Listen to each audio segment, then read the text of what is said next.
Amateur Traveler is in its 20th year now, but can you imagine if I had people on the show who had never been to the destination, but had just read about it or seen a movie about it? That wouldn't make any sense at all, and you wouldn't listen. We all know how important it is to receive advice from people who know a destination to get the most authentic local experience. And a great option for experiencing this is Explore Worldwide and their authentic small group adventures, led by local tour leaders, perfect for solo travelers who want to meet like minded people with a desire for adventure. I'm often an independent traveler, but two of my last three trips were with small group tours because they organize everything and it's a lot easier. If you want to recreate the tour I did to Malta, they have a Malta and Gozo Discovery Tour. I'm intrigued by one of their tours called A Taste of Sicily. The company again is Explore Worldwide, and visit exploreworldwide.com to learn more. And thanks to Explore Worldwide for sponsoring this episode of Amateur Traveler. I got my bags packed, I'm on a roll. I'm heading out there and I'm ready to go. Looking real good in my passport photo. Amateur Traveler, episode 674. Today, the Amateur Traveler talks about piazzas and palaces and cisterns, beaches and basilicas and grottos as we go to Le Marche in Italy.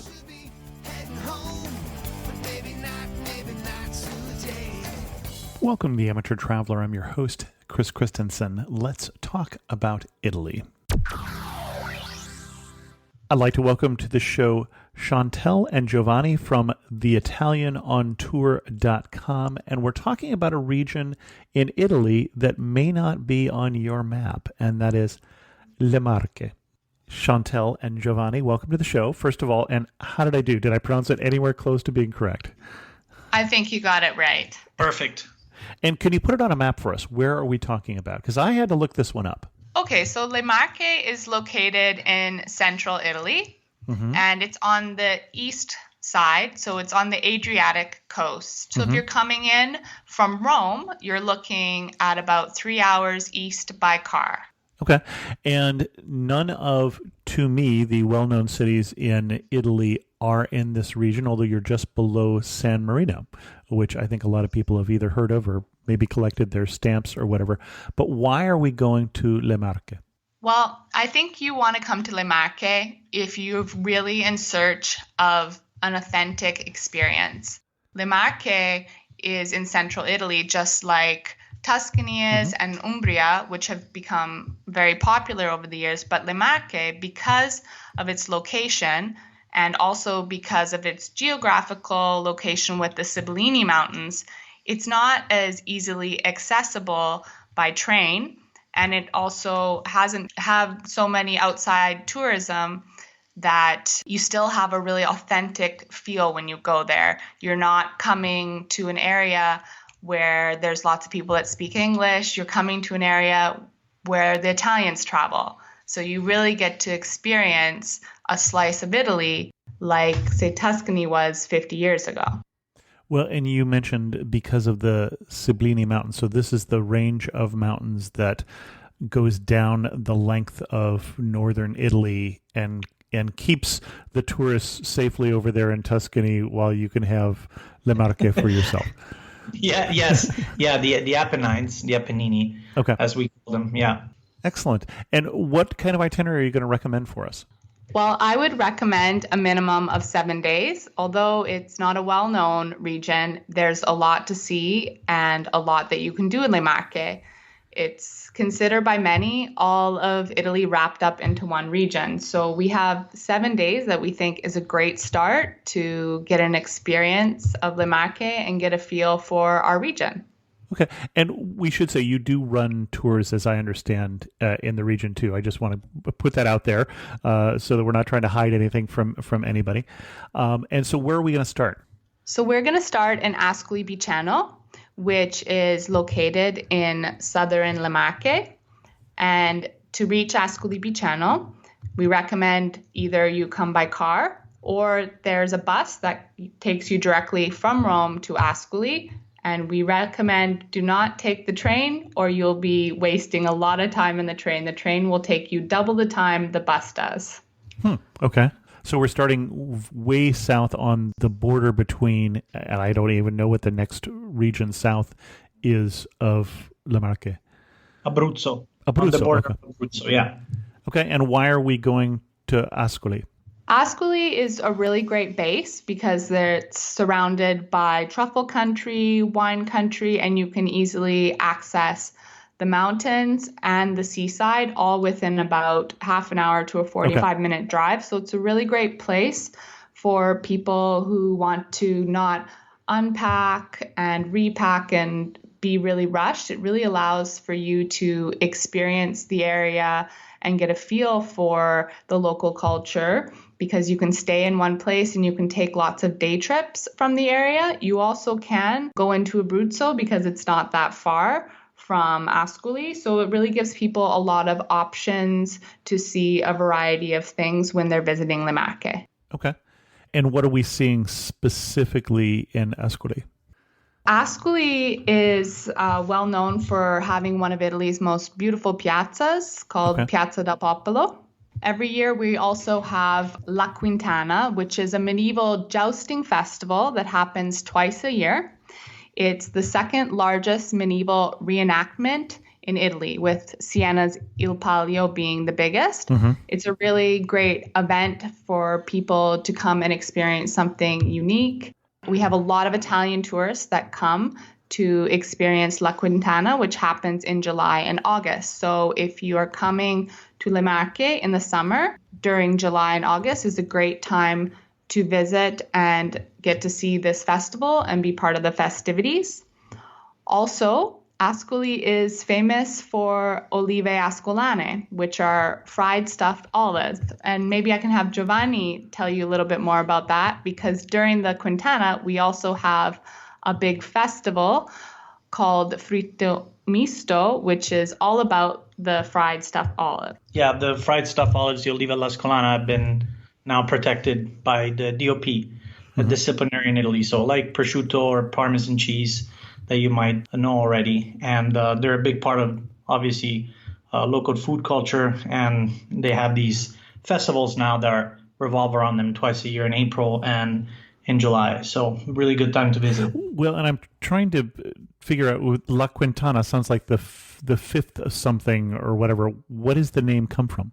I don't know exactly the name. I know that the medieval reenactment, it's a very old tradition from medieval times, and then it was taken back in 1954 after World War II, but I'm not sure of the name itself. But yeah, Quintana sounds like there is something of quinti, which is 5 or 5th or something, but I'm not sure of the origin of the word.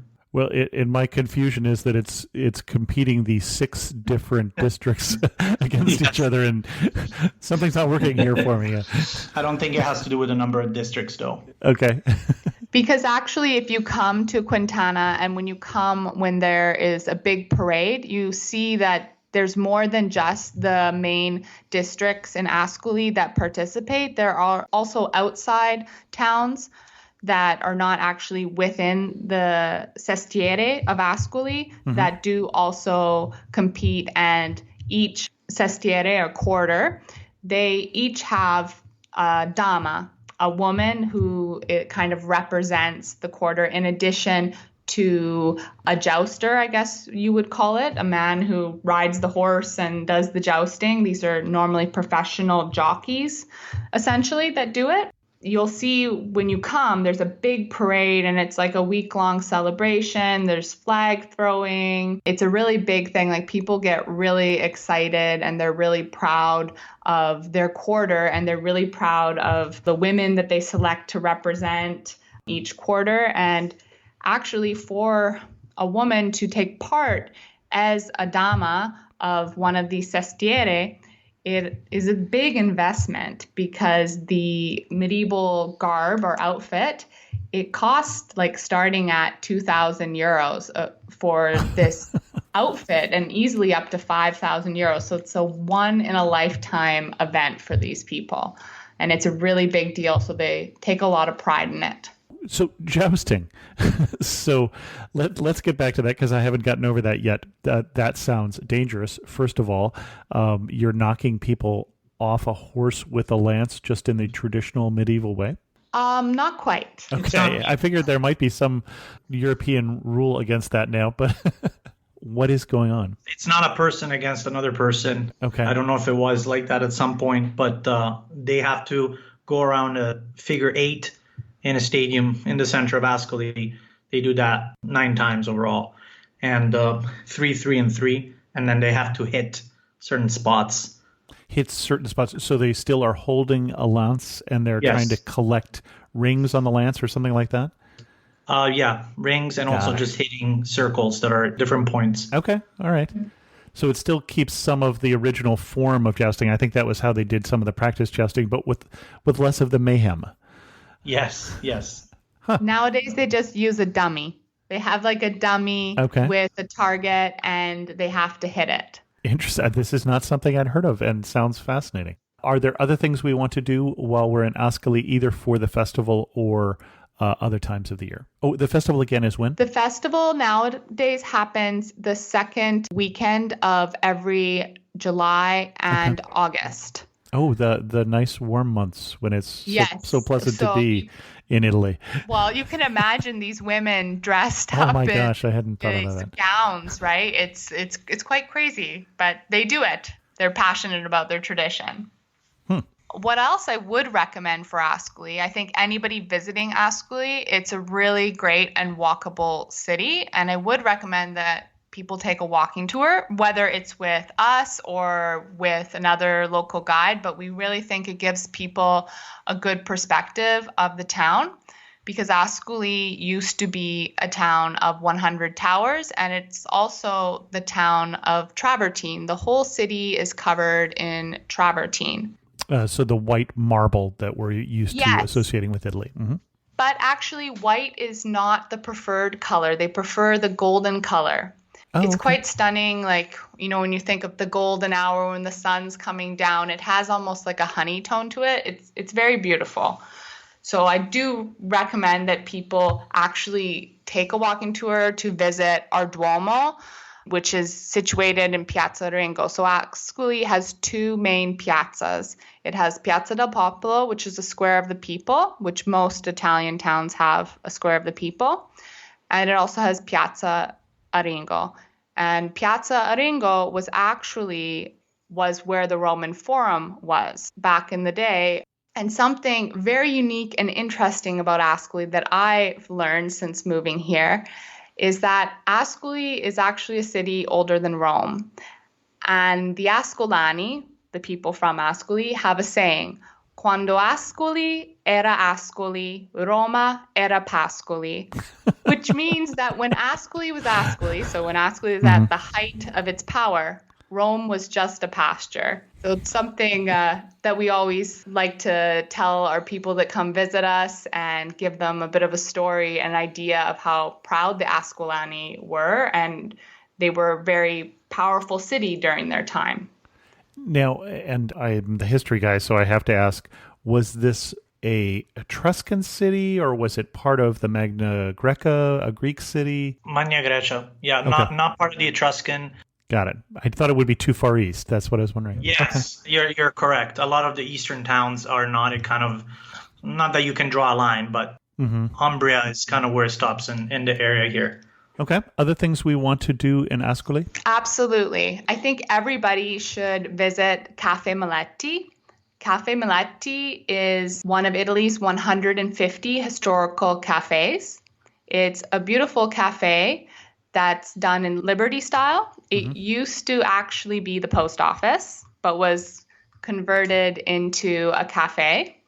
And you say Liberty style. I don't know what that is. So Liberty, at least in Italy, we refer to a time period, normally late 1800s. Okay, when you gained your independence, became a nation. Okay, got it. To 1920s. So this would be, in England, we would call that Georgian style. We're talking about that same time period. Got it, okay. Absolutely. This was also a favorite place that Ernest Hemingway used to come and write when he visited Ascoli. And Cafe Maletti was also in the movie with Dustin Hoffman. I don't know if you know it. It's not very well known, but it's called Alfredo Alfredo. And that was a movie that he filmed in Ascoli. So it's got a little bit of, you can go there if you're a movie lover and sit in the same cafe. And if you love poetry, you can also sit in the same place and have what we call a cafe corretto, just like Ernest Hemingway did. So a cafe corretto is a coffee that we say is kind of corrected with a little shot of liqueur. And in this case, it's anise maletti, which is the typical liqueur that is made in Ascoli from the family of the Maletti family. So it's very famous in our area. They do chocolates with the liqueur inside and different desserts. It's a digestivo, so a digestive. Well, and I think we would have been surprised if you said he had anything other than liquor in his coffee, but Absolutely. So you mentioned the Duomo, and I forgot to stop and make sure that everybody understood when we talk about the Duomo in Italy, literally we're talking about the dome, but this is the cathedral or basilica. I assume in Ascoli a cathedral?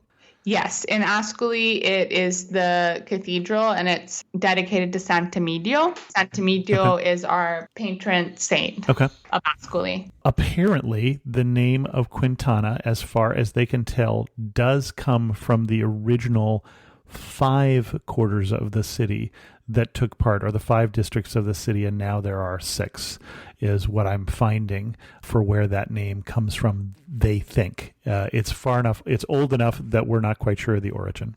I just had to figure that out. That would make sense because Borgo Solesta, which is the 6 sestieri, that one was later added. It's more of a newer part of Ascoli, even though it's not essentially newer. We are in Italy. Everything's old. It's newer, like Rome. Yes. Yes. Excellent. What else are we going to do in Ascoli? Well, something that is really unique and you can only access with a private guide is a visit to what we like to call our mini Petra. And it's where they found the catacombs of Sant'Emidio. And it's a little church that is basically built inside the mountains right outside of Ascoli. Okay. Maybe Giovanni can tell us a little bit more about that. Yeah, it's built inside the bedrock. It's very small, but worth a visit. Okay, and catacombs, so this was originally where people were buried. Yes, and they believe it was where Sant'Emidio was buried, because they found normally when you find a small child buried next to a person, it's significant that it was a saint or somebody who was seen as very important. So they found the catacombs of a man buried next to a child. So it became dedicated and they assumed that it was Sant'Emidio. And that is how they came to build a church there. Okay, and we're talking about someone who is a 3rd century Christian bishop and martyr. I don't know Sant'Emidio. That's a new one for me. Patron saint of the city, maybe? Of earthquakes. Of earthquakes. So okay. In all areas around the world where there is seismic activity, like California, you will find know California Sant'Emidio. Yes. Huh. Okay. So I don't know my patron saints, apparently. It's something I learned when I moved here. So it's really cool when you go visit there. They actually have a map of all the areas around the world where Sant'Emidio is the patron saint. Good to know. All seismic areas. Where next? I would suggest that if you have a car, you head to the Biceno wine region and visit one of Italy's most beautiful medieval villages called Ofida. Ofida has a very unique church called Santa Maria della Rocca. And this church is very unique because when you look at the outside, it looks like, when you normally enter a church, you think you're going to enter and it's going to be grandiose and the ceilings are going to be high. But when you enter, you actually enter and the ceiling is very low because what it originally was a castle. And the owner or the landowner at the time of the castle who had it, his sons both became monks. and he dedicated the castle to the church, and it became a monastery. And they later made it into a church because he couldn't actually give down his inheritance to his daughter. So he decided to dedicate it to the church since his sons had both decided to become monks. It's a very unique medieval church. The frescoes inside are representative of the ruling class at the time, which was actually ruling class from Northern Europe. Germanic. Yeah. Oh, okay. The Lombards. Yeah, so you'll see frescoes of people who are blonde or strawberry blonde, reddish hair. They are not Italian. So because they were the people who commissioned the paintings, and the paintings were representative of the ruling class. Okay, I wasn't aware that they had come this far south in Italy. Interesting.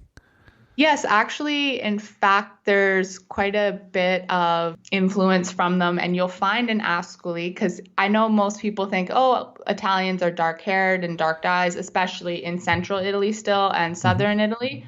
But we have a lot of people here who actually have blue eyes. And I think that's probably because of this infiltration from Northern Europe.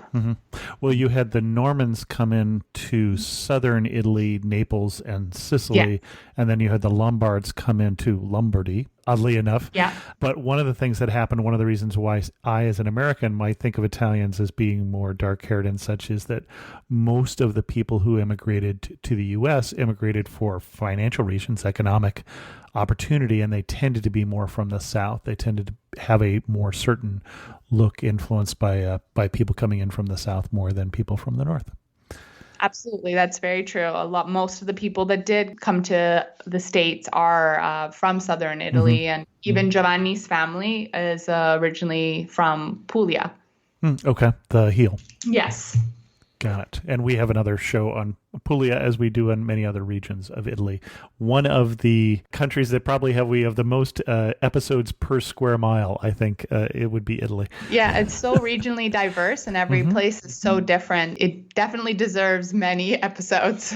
Right. Well, and even what we think of as Italian food in the U.S., well, first of all, is American Italian food. It's very Americanized, but it also does tend to be more influenced by food from the South than food from the North traditionally, but also then heavily changed depending on what ingredients you could find. And in the case of pizza, I have to say improved, but that is just an opinion. Absolutely. Excellent. What are we going to do next? In Ofida, I would also recommend visiting the women who make the lace. They do, what is it called? Lace. Bobbin lace. Bobbin lace. So this tradition of bobbin lace is something that was passed down from generation to generation. And it's very significant to the people of Ofida because now they are trying to keep this tradition. But of course, young kids don't want to learn how to make lace. It's also very difficult. Requires a lot of memory. You have to remember each spool. It's actually quite amazing to watch these women make these intricate designs. But what it did was it really empowered women to be able to contribute to the family economically. So when the men were working in the fields, the women were able to make these beautiful lace tapestries and sell them as a way that they could contribute towards the family's income. And it is fascinating to watch. I completely agree because you're talking about with bobbin lace that you have maybe a dozen, maybe 24 different bobbins, wooden, almost like long wooden top sort of thing with thread wound on them, and you're trying to put the right one in the right place, and it's mesmerizing to watch. It's very cool. I actually got myself a pair of earrings because now they're thinking people want to bring things home and not everybody wants lace in their house. So they make some beautiful jewelry and they're great souvenirs because they're light and you just pack them up and you're able to bring some one-of-a-kind earrings or bracelets back home with you. So it's a really great way for them to continue on this tradition and try to get travelers interested in what they do. Very cool. Where to next? Next, I would recommend visiting the theater.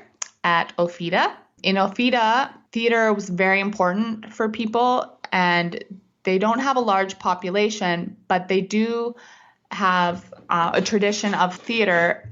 And it was also because the town was quite wealthy, and theater was seen as a place where you would go meet people. So people would have their specific box and it would be theirs. It was another place to socialize. And still to this day, in the wintertime and also in Ascoli, all our region in Le Marche, in the wintertime, we have a lot of opera or concerts and a variety of plays. And this theater is very unique because it is tiny and it's said to have the perfect acoustics. So when you visit, although there's no guide in English, but when we take guests, we're able to translate everything. You can learn a little bit about the theater. You can sit in there and listen to the acoustics. You can go on the stage. It's very unique because things are not off limits. And that's what's nice about Le Marche is that you can go to these places that maybe you'd normally go in a bigger town. I mean, I've traveled lots, and you wouldn't be able to go backstage and see how the theater works or go in the seats when the theater's closed. And you actually get to do that. And it's really nice to go in there and actually see how a theater looks from behind the scenes. Excellent. It's beautiful looking. It's a stunning little theater. It's only 360 seats. Yeah, Ascoli is over 1,000, and that's, from what I understand, an average size for, we're a city of 50,000 in Ascoli. So, but Ofida only has 4,500 people. So pretty big theater for a small town. Well, and for those of you who are looking for the theater, we're talking about the Teatro Serpente Orio. Yes. And it's in the main square of Ofida. I don't know why a serpent makes it into the name of the theater, but okay. It's actually inside the town hall. It doesn't look like a theater from the outside. So after going through Ofida, two kind of options I would recommend is either if you're right on time for lunch, which in our side of Italy, because it's not touristy, lunch is around 1. There's a great restaurant there called Office, or you can go through wine country and go visit some of the wineries around the region and drink what we're famous for, which is pecorino. Yeah, so from Ofida, you can just kind of travel towards the water on the hills there. It's about a 35-minute drive, very pleasant. And on this road, the road of wine, as we call it, there are over 60 producers of wine, and some of them offer lunch and other activities. So definitely worth a stop on the way to the water. And I am certainly familiar with something coming from the country called pecorino, but not wine. I'm familiar with pecorino cheese. Yes. Okay. It has the same name. You're correct. Yeah, pecorino is well known to be a cheese. We talked actually to the owners of a winery that we visit that were the original purveyors. So their father found the grapes in the mountains at around 3,000 feet. A lot of animals are there kind of foraging throughout the year. So they think they gave it the name because of the animals maybe eating the cheese when they were there. So near the grapes, and they're not sure of why it has the exact same name. But yeah, they seem to say it was named for sheep. So maybe just because that's who was eating the grapes. Well, yeah. Okay. Yeah. Interesting. Yes. And it's also they like to say that it's a red dressed in white because it's a very bold white wine that can go with meat very well. It's a bit higher alcohol wine, but if you're looking for something to bring to dinner party and you don't know what somebody's making, it's the perfect white wine because it goes with meat and fish and a lot of different food. And it is a very old variety is the other thing we should say. We're talking about an ancient wine in an ancient city. Yes, absolutely. The other wine also in our territory is Rosso Piceno, and we also have Passarina. And Passarina is a great wine to go with the Olive Ascolana that we told you about fried previously. Olives. Okay. Yes, it's perfect for what Italians like to have an aperitivo. It's the perfect pairing for that. Excellent.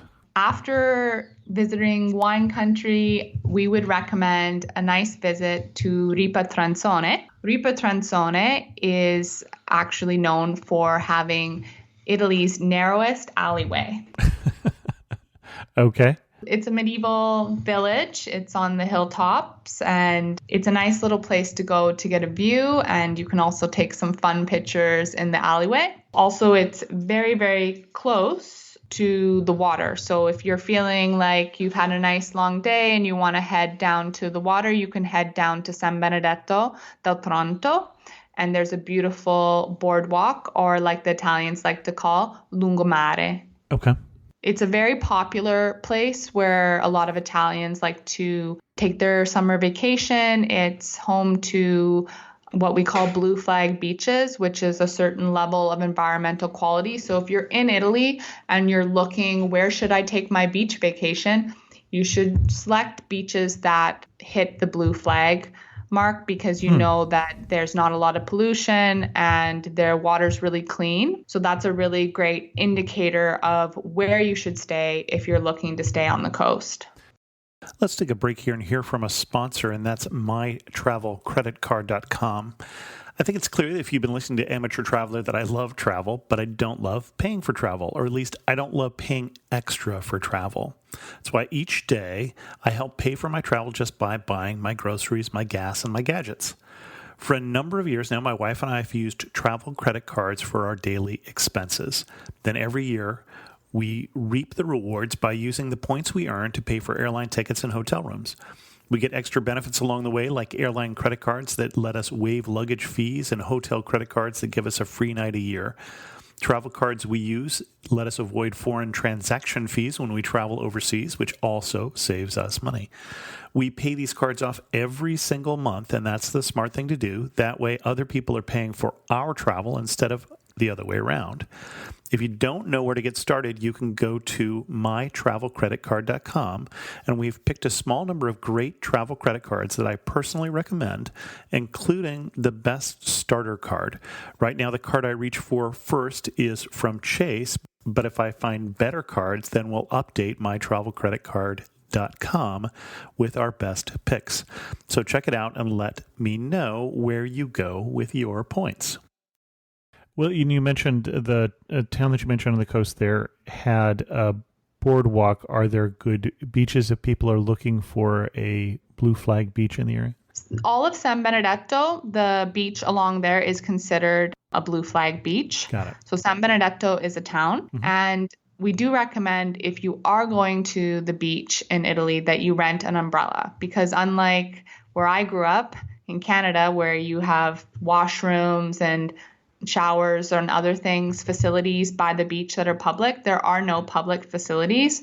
So if you want to have access to a place to change, to wash the sand off your feet, you want to at minimum rent an umbrella.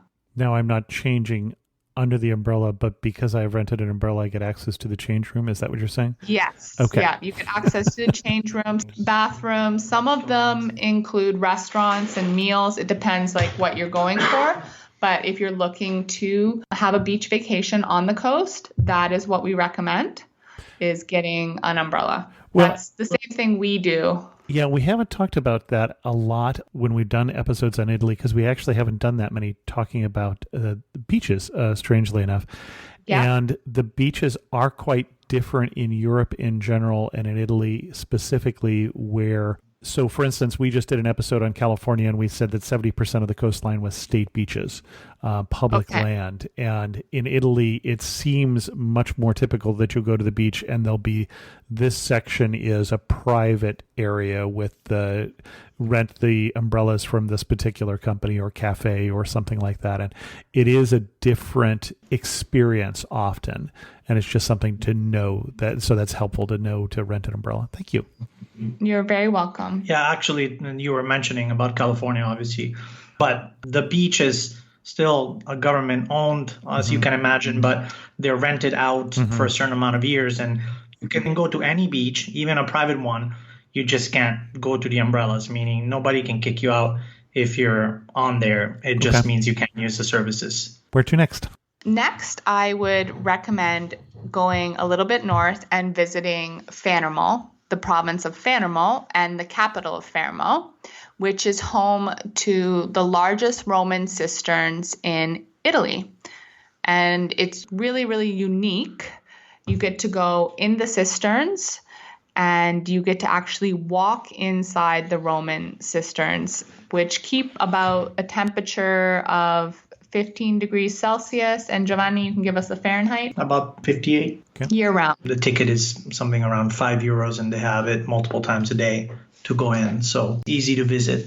It's important, though, to recommend that most of the tours there that they give are in Italian. So if you do go and you want to learn about the cisterns, you either need to book with a guide or book in advance to see if they're able to have an English-speaking guide give you a visit, because the visit is always guided at certain hours. So you should always check the hours beforehand, and you'd also need to request to have a guide, else you're just kind of going in there blindly. But it is truly worth the visit. It's a very unique site. I've been in the cisterns in Istanbul, the Roman cisterns below the city, but nowhere else, I think. The big water collection areas is what we're talking about, just in case anybody... I've been told those are the largest in the world. That could be. That they're pretty good size. Yeah. The odd thing with that one is those were undiscovered for 100 years after the Muslims captured the city. So these probably were less of a secret. Yes. And nowadays they do lots of events for kids to try and bring people in, and they do like the escape room. So they have a lot of fun in the cisterns these days. If you're visiting Fermo, we also recommend visiting the theater, the Teatro L'Aquila, as well as the Mappamondo, which is basically a big globe. It's recently reopened as it was closed. The map of the world. Okay. Yeah, it's Mappamondo is like, you'd think like a big globe. Okay. When you go to Fermo, there's also a great little restaurant called Emilio's. But don't come there Saturday, because Saturday is his closing day, and it's very much an institution of the town. Now, is there anything particularly I should remember to order besides the fried olives and the pecorino wine when I'm in Le Marche? In Le Marche, I would definitely say that if you're a pasta lover, you could order Vinci's Grassi, which is a very typical, it's kind of like a lasagna. It's very typical of the area. You might not find it on many menus, but if you visit maybe an agriturismo, you will find it. And if you love meat, lamb is very popular on all the menus here, and it is excellent. There's a big variation, like in many Italian regions, from north to south and east to west. So as soon as you get to the interior, is a lot more meat-oriented, heavier dishes, and on the coast is fish broth and seafood. So it really depends where you are. Well, and depends on the time of year, too, in Italy. As a rule, things are served when they're in season. Absolutely. And that's something I personally really love about living in Italy and being in Le Marche is the seasonal change of the food. A special season is truffle season, which is lovely because in our region, we are home to the truffle called Nero Pregiato. And that season normally starts in November and it is throughout the winter here. So you get a lot of plates with truffles on them. And what's great about our region, because it's not widely known, you can get truffles at a great price. Okay. If anybody wants to try it, it's a very unique experience. If any of the listeners haven't tried it before and you're in Italy, you can get truffle all over Italy, of course, but the central region and the northern region like Piemonte and Tuscany are very well known. But yeah, it's something very unique to try if you're a food lover. Excellent. Next thing I would recommend is visiting Loreto, the Basilica of Loreto. So the Basilica of Loreto is famous because they're said to have the house of where Jesus was born, the house of Nazareth. Okay, I think I saw that in Nazareth, but...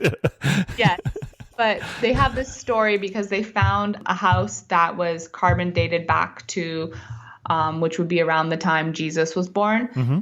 And it was found in the hills of the province of Ancona and in Loreto. So what they did was, the original story was that it was brought on the wings of angels to Loreto and they found the house there. But what they're saying is obviously more realistic, is that it came here on a ship. And it was found in the countryside. So essentially, this large basilica is built around this house. And it's one of Italy's actually largest pilgrimage sites. And we welcome a lot of religious tourists throughout the year that come to what is considered a house of Jesus. Apparently, I think it's about 4 million religious tourists that come a year to Loreto that do the pilgrimage. And it's a very significant site for people. Twice a year, there's a pilgrimage walk from another town in Le Marche, which is about 26 kilometers. They go from Macerata to Loreto. So it's a very special place for Catholics coming from all over the world to Le Marche. Okay, trying to keep the skepticism out of my voice, but that's very interesting. Yes, it's very, like, if you come to the church itself, it's a stunning, stunning church. I've been to many churches or basilicas all over Italy, and this just really it's very ornate, beautiful gold. It has a lot of this blue with the gold stars. It's a beautiful basilica. Even if you're not religious, it's a great place to visit just to see it, because it really puts it in perspective when you think of like the work that went into this, like the life's work of many people that went into building this beautiful basilica. After you visit Loreto actually isn't too far from what is called the coast of Conero. And the coast of Conero is home to many blue flag beaches, including a very famous one called Due Sorelle, the Two Sisters, that in the summertime you can take a little boat there to the beach because it's not easily accessible by foot. And you can spend the day at the Two Sisters Beach in the cove where we have Monte Conero. Yes, yeah. Monte Conero is, if you look at the map of Italy on the east side, you'll see that there are two appendixes, as we call them here. So one is Gargano in southern Italy, the bigger one, and then there's Monte Conero. And it's a very important place geologically also because they found remnants of civilizations from between 30 and 70,000 years ago. And it's a protected national park. It's the first protected national park in the Marche. That was done in 1986. So beautiful place to visit in general, especially if you like geology. Okay. Well, and this looks like also the region that if I'm looking to take a ferry somewhere else across the Adriatic, this is the place I would go. Absolutely. It's great connection. You can connect from Ancona to Split in Croatia.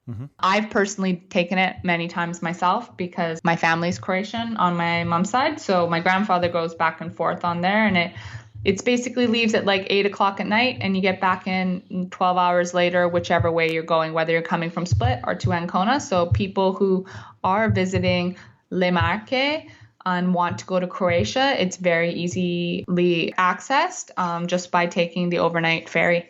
Well, and that also means that this is a place that you can add on if you're doing a 2-week trip and you want to do 1 week in Croatia and another week here. That would be one way of accessing it. Yes, absolutely. Excellent. And we're going to need to start to wrap this up. Are there other places we want to hit before we do so? Another place that I should mention is Urbino, because Urbino is a World UNESCO Heritage Site, and it is the only World UNESCO Heritage Site in Le Marche.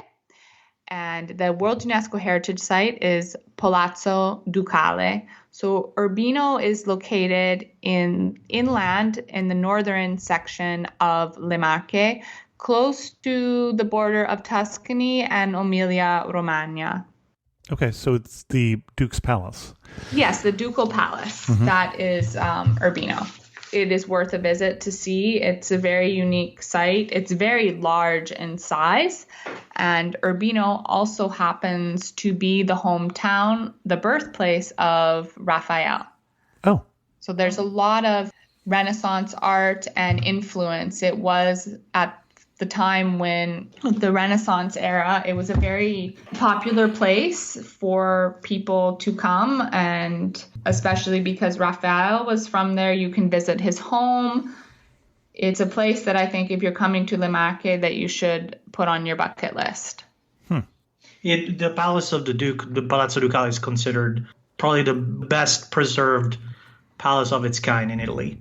When you visit it, you can go visit all the rooms that are accessible and the outdoor garden, and it's quite an experience. So something special if you like history. I happen to like history. Yes. And if you are up in the area around Urbino, there's some great day trips that aren't too far away. We also have a really unique geological site called the Frasassi Caves. They were, I believe, discovered around the 1970s. And you can take a guided visit inside the caves. So that's really great for people who are into outdoors and want to see nature, something unique in Le Marche. As I had mentioned, Le Marche has a bit of everything. And if you're visiting that area, you'll find a lot of similar dishes to Tuscany because it's borders Tuscany there. So it's a bit more heavier cuisine, a little bit more cucina povera. And I'm sure that would be probably the best place to try some wild boar in Le Marche. Well, and if you're a country counter, which I know some of you are, and I have to admit to being one myself, you're 10, 15 miles from San Marino there. So you might as well get another country. That's very true. Check another one off your list. From there, also, if you are going to San Marino, what is also worth a stop is the Castle of Gradara. And it's quite close to the water, but you could go there on your way up to San Marino. And there's a really great restaurant there called Mastinvecchio if you're visiting. That is worth a visit. It's actually one of the oldest restaurants in Italy as far as places where they have continuously served food. So since the mid-1300s, they have records of a tavern being there. So still new by Italian standards, but yes. Any other spots we want to mention before we get to some of our wrap-up questions? Well, you have many more you'd like to, I understand. I know, I have too many things, but that's why we love our region. There's so much to see. But one thing I do think, if for the people who are foodies out there, because I know a lot of people come to Italy, love food, it's really important, I think, to mention that we have one of Italy's 10 three-star Michelins, and it's in Senigallia. It's called Uliassi. And that's near Ancona. Okay. And it's probably the cheapest three-star Michelin that you can eat at. Yeah, I was reading on the Italian newspaper. It's the most affordable three-star Michelin in Europe right now. So I'm not sure what the price is, but if you are a foodie, maybe it's something you want to try. Top priority, you can check that off your bucket list. But if you can't afford three-star Michelin and you still want something absolutely amazing, we have a restaurant that's called Il Tiglio. And it's located at the base of the Sibillini Mountains near a small town called Montemonico, which used to be an old Roman outpost. It's very unique cuisine, and the cuisine is very representative of the territory and inspired by the mountains. And it's absolutely stunning. You're right there in front of the Sibillini mountain range, and just over the hills behind you is Umbria. Excellent. You are standing in the prettiest spot in all of Le Marche. Where are you standing and what are you looking at? Piazza del Popolo. And I'm looking at the Palace of the Captains, which is when you look at Piazza del Popolo, you see a building which has a clock above it and the steps that go up to the top. And that's the Palace of the Captains, right beside Cafe Meletti. Excellent. Well, and if you look at a map, we've really been going from south to north through the province. I cut you off before we got quite all the way through there, but that is the direction of our road trip if we were going to do some of those spots. Absolutely. One thing that makes you laugh and say only in Le Marche. You know you're in Le Marche when you're eating oliva all'ascolano. Yeah, absolutely. That's very true. When you're eating olivo ascolana that's perfectly crisp It's just not something that you see served anywhere else. No, in you said fried olives, and I'm like, what? I like olives. I would probably enjoy it, but it's not something I'm used to.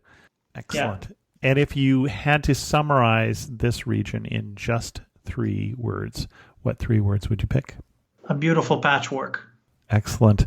We're talking again to Chantelle and Giovanni from theitalianontour.com. And if we wanted to send people to theitalianontour.com to your best post on either Le Marche or on Italy, where are we going to send them? I would send them to our Italy Insider Guide, which gives them tips on how to experience Italy like a local, and that is essentially what Le Marche is. It's a great region to really experience the local Italian culture. And if I asked you for one of your tips, which tip would you tell me? This one is good for all regions, that you do not have to tip servers in Italy. Something that a lot of people ask about and are wary about. But in our country, it is not the norm. Not expected. Yeah. You can, but it's not expected. Well, Chantelle and Giovanni, thank you so much for coming on Amateur Traveler, sharing with us your love for Italy and specifically for Le Marche. Thank you for having us. Thank you so much. In news of the community, the 2020 trip to Turkey is sold out. We have as many people on that trip as we can take, plus a few others on a waiting list there. So I apologize if you were planning on coming, but I'm afraid you need to act a little faster. That we will plan on doing a trip in 2021. We're talking about doing the stands, so we'll see if that's going to be the number one choice again. You may recall that in last week's show on Kenya, we had some controversy because our guest Shane mentioned that he does not take malaria prophylactics, and I do, and I recommend that you do. But I don't think that I made that point strongly enough because at least one of the listeners who chose to remain nameless wrote and said, "Dear Chris, I've enjoyed many episodes of Amateur Traveler, but I felt I had to respond to the recent episode about Kenya. In this episode, Shane was extremely dismissive of malaria as a problem in Kenya, and that he felt malaria prophylaxis unnecessary. According to the CDC, there's estimated to be 3.5 million cases of malaria with more than 10,000 deaths in Kenya per year. While you were far more responsible urging listeners to seek advice at a medical travel clinic, I think Shane's statements were wholly irresponsible, uninformed, and could lead to somebody neglecting to seek appropriate advice and medication and get a potentially fatal infection. He should retract those statements, and please do not invite such a guest to appear on the episode ever." And then there's a link that this person gave me for the CDC, which I'll put in the show notes. As to inviting Shane again, that is something I reserve the right to do as the host, as always. But I really do appreciate the point here, as I tried to make on the show.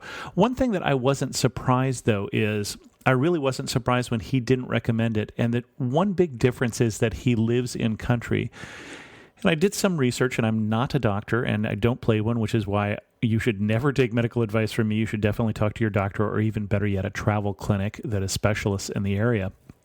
But most locals don't take prophylactics, and the reason for that is most prophylactics, everyone I know, is not recommended for long-term use. So it's a very different thing. If you're living in country, you may not have that as a choice. Your doctor may recommend that you're doing just what Shane is doing, which is only trying to prevent mosquitoes from biting you, because so many of the prophylactics, if you use them for a year or so, have negative side effects. They're fine for a month or two, and I certainly recommend them, and they sure beat getting malaria. And we've had other guests on the show, for instance, who have talked about getting malaria and nearly dying. Think of Francis Tapon, who spent a couple months in every country in Africa, and I think he had malaria 3 times and nearly died at least once from malaria. And as I mentioned, I had a friend who did die from malaria he picked up in Tanzania, right near Kenya. Again, the problem being that he was a long-term resident of there, and there aren't a lot of great options for that, so far as I know. Now, one of the reasons I tell you not to take my advice is, even if I'm right about that today, I will probably be wrong about that tomorrow. And that's why, before you go on a trip, please do check with a travel clinic that's going to know the latest recommendations, because things get better. And there may be even something, if you're going to move to the area, there may be even something that you can take in a long-term basis as well. With that, we're going to end this episode of Amateur Traveler. If you have any questions, send an email to host@amateurtraveler.com, or better yet, leave a comment on this episode at amateurtraveler.com. Don't forget mytravelcreditcard.com if you're looking for a new travel credit card. And thanks so much for listening. I got to see one more cathedral. I got to sit in